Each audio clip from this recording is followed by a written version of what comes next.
যাই হোক আমাদের জীবনটা খেলা পরিমণের জীবনের মতন হয়ে গেল। শুন, আর আমরা এই গ্রামে থাকবো না, চলো আমরা অন্য গ্রামে যা কাজ কাম করে খাবো। কাম কাজ তো কিছুই পাও না, যা কাজ কাম করো তার উল্টা করেই করো। প্রতিদিন আর আমার বাবার বাড়ি থেকে আনি খাওয়াবো। শালি চুপ, তোর বাপের বাড়ি থেকে আনি খাওয়াবি না, কার বাড়ি থেকে আনি খাওয়াবি? হ্যাঁ, তোর বাপে আমার বাবা করে ডাকে, বা বা বা। তোর বাপে যেহেতু আমার বাবা করে ডাকে, এদিক থেকে তোর সাথে সম্পর্ক আমার খুবই কাছে। আর গাছের মানুষ বলে তো তোরে আমি এইভাবে মারি।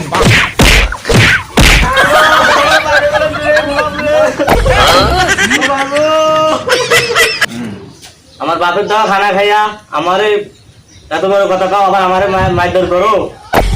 আমার বাপ না থাকলে তো কোনদিনে তোমার খাবার তুলে নিয়ে যেত। শালি তোর বাপের পা ধরে সালাম করবি। এই ওঠ, এই মা যা তো লাঠিতে নিয়ে আয় তো। এই বাবা তুই কানে রাখ।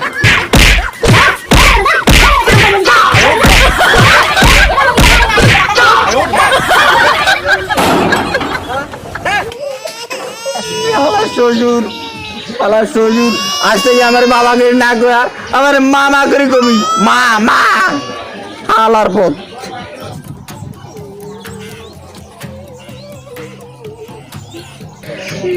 শালা শ্বশুর আমার বাড়ি থেকে বের করে দিল, শ্বশুরের মায়ের বাপ।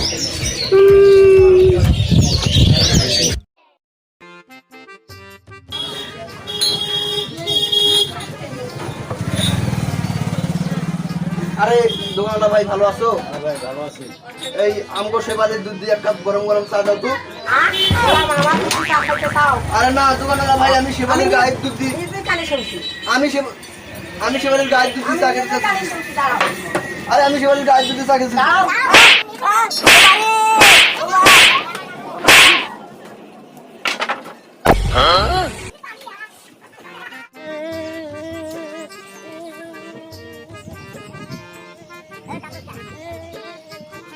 একে তো আমি আমার দুঃখ নিয়ে জায়গা পাচ্ছি না, এই আমার কোন দুঃখ চাইলো আমার কাছে।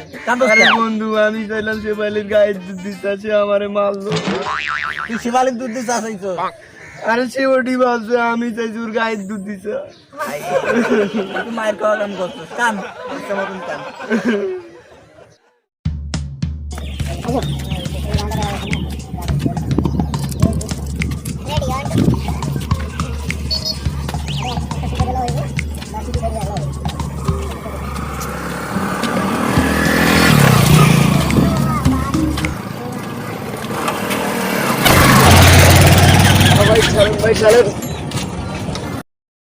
ভাই ঠেলেন ঠেলেন, আপনি আমার জন্ম ভাই লাগেন। আর সন্ধ্যাবেলা দেখা করি একসঙ্গে মদের দোকানে মদ খাবো না।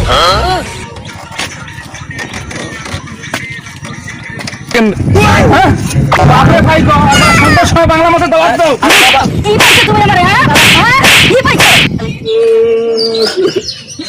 আরে আমি কি জানি, আমার পেছনে ভ্যানের পেছনে আমার বাবা ভ্যান টেনতেছে। আমি জানলে কি আর কইতাম যে বাবা ভাই তুমি করছো।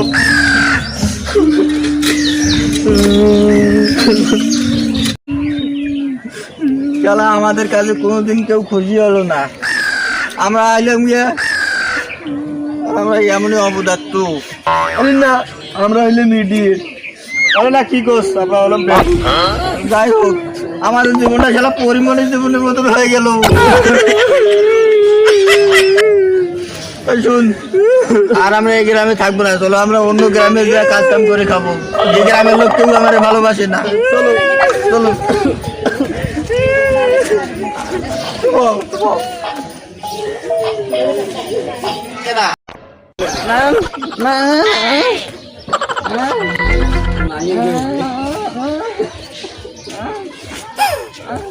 আরে এবার কোথা থেকে আইলো রে, পাগলা কোথা থেকে আইলো? আমাদের সাথে আসেনি, একই আমাদের এই গ্রামের কেউ পছন্দ করে না। যা তুই, আমাদেরকে কেউ পছন্দ করে না। ভারী জ্বালায় বললাম রে। তুই যা, তুই যা, তোরে ভাই তুই যা তো। বহুত জ্বালা বললাম রে ভাই।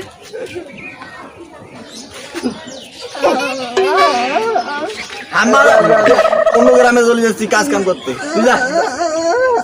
তবু যাবি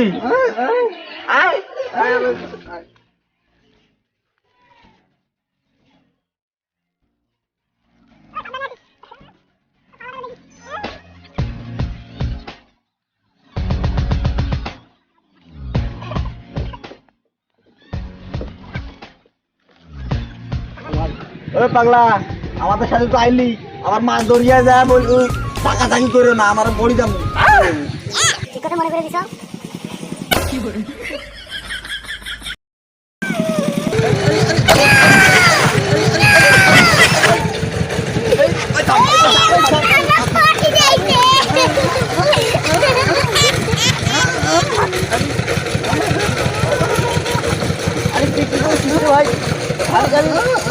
পাগল উঠে তো বসে বললো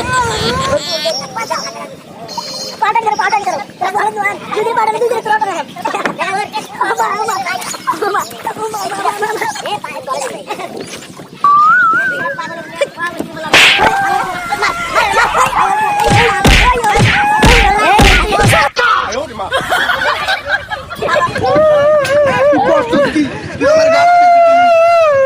তোর রাখ কইছি তুই अरे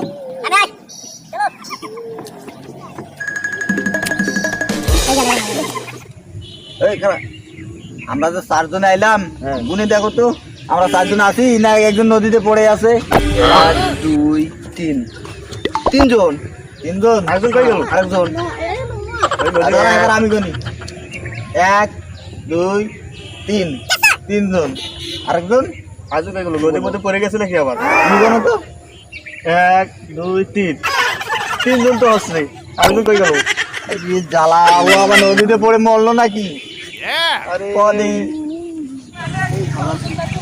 আরে ভাই আরে কি ভাই ভাই আমরা এই যে নদী দিয়ে আইলাম 4 জন এখন আমরা গণিত দেখছি 3 জন তা আপনি একটু গণিত দেন তো আচ্ছা গণিত দেবো বুঝছিস আর যদি গণিত সঠিকভাবে দিতে পারি তাহলে আমার বাড়িতে 1 মাস কাজ করে দেওয়া লাগবে আচ্ছা ঠিক আছে এই তোরা রাজি আছিস আমি রাজি 1 2 3 4 ঠিক আছে তো আছে 4 জন আল্লাহ আমরা তো 4 জনে আছি 3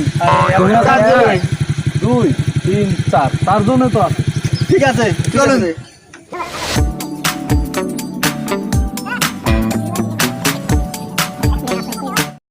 এই শোন বাড়ি থেকে কোদালটা নিয়ে আতো কাগজ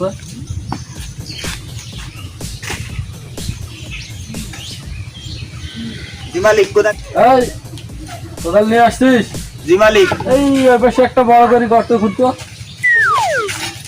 মালিক গর্ত তো খুঁড়বো কিন্তু গর্তের মাটি কোথায় রাখবো একটু বড় করে খুঁড়িস যাতে ওইখানে মাটি রাখা যায় জি মালিক যা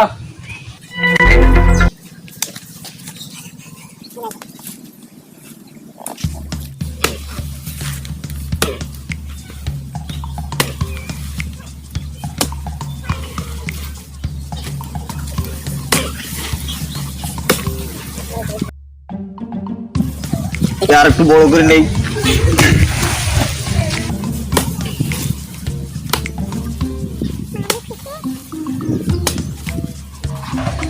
আরে গর্তের মাটি গুলি গর্ততে রাখতে গেল বড় করে কিন্তু গর্ত তো আবার পূরণ হয়ে যাচ্ছে আরে মালিক দেখি আর একটু বড় করে খুঁড়ি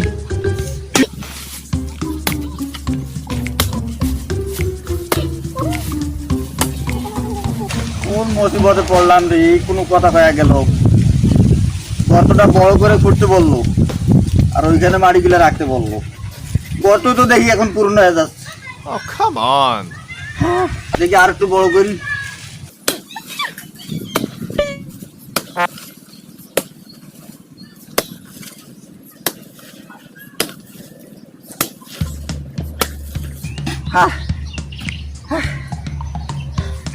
সেই সকাল 10টা থেকে এখন বাজে বেলা 3টে করতে আসি কিন্তু গর্ত তো আছে না গর্তের মাটি দিয়ে তো গর্তই পূরণ হয়ে যাচ্ছে হায় আল্লাহ দেখি এবার শেষ চিকিৎসা আর একটু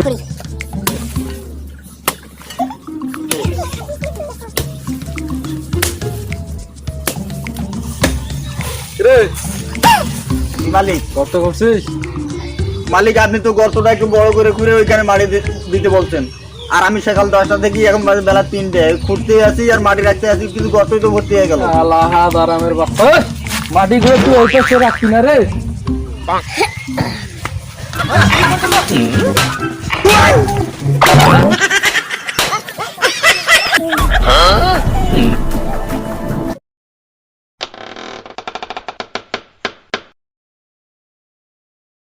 এ শুন, মালিক তো একটু নিলাই দিয়ে আসিস তো। আচ্ছা, নিলে দিয়ে আসবো। যা তাড়াতাড়ি যা।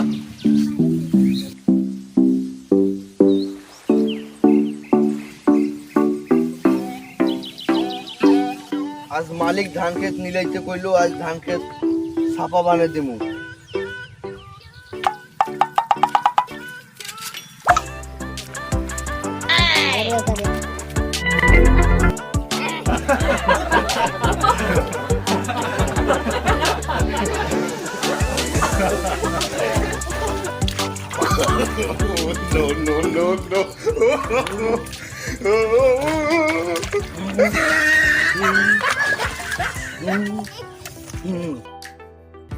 আজ মালিক আমার কাম দেখে খুশি হইব, ভুই একবারে করে ফেলে।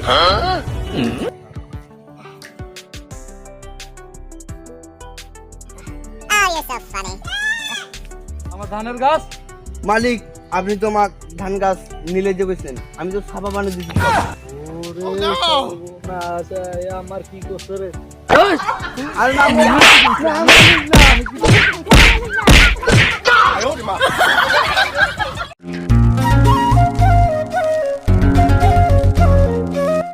না শোন, আমি বাজারে যাচ্ছি বুঝছিস? হ্যাঁ মালিক। আর এই খড়গুলো একটু ভালো করে পুষ দিয়ে রাখিস তো। হ্যাঁ, খড়গুলো আউলে ঝাউলে হয়ে আছে তো, ঠিক আছে মালিক, ভালো করে পুষ দিয়ে রাখিস বুঝছিস? ঠিক আছে মালিক, আমি গেলাম। আমি এলা সুন্দর করে পুষ দিয়ে রাখবো না। মালিক তো বললো খড়গুলো পুষ দিতে, তা কোথায় পুষ দেবো সেটা তো বললো না। দেখি জিজ্ঞেস করে বুড়িমাকে কোথায় পুষ দেবো। বুড়িমা, বাবা, মালিক তো বললো খড়গুলো পুষ দিতে, তা কোথায় পুষ দেবো সেটা তো বললো না। আমি তো বুড়ি মানুষ, আমি আর কি বলবো, খড়গুলো আমার মাথায় পুষ দাও।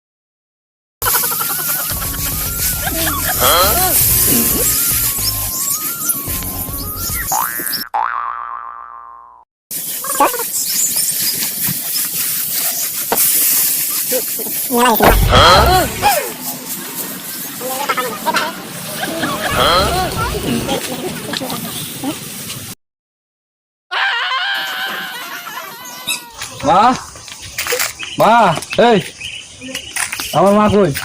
মালিক আপনি তো খড় পুষ দিতে বলছেন, তো কোথায় পুষ দেবো সেটা তো আপনি বলেন নাই। তা বুড়িমাকে জিজ্ঞেস করলাম, তা বুড়িমা বললো যে কোথায় রাখবি, আমার মাথায় রাখ। আর তুই এখানে মাকে পুষ দিছিস? এখানে আমি পুষ দিয়ে রাখছি। আমার পুতে করছে কি রে? আমার মা রে এখানে পুষ দিয়ে রাখছিস?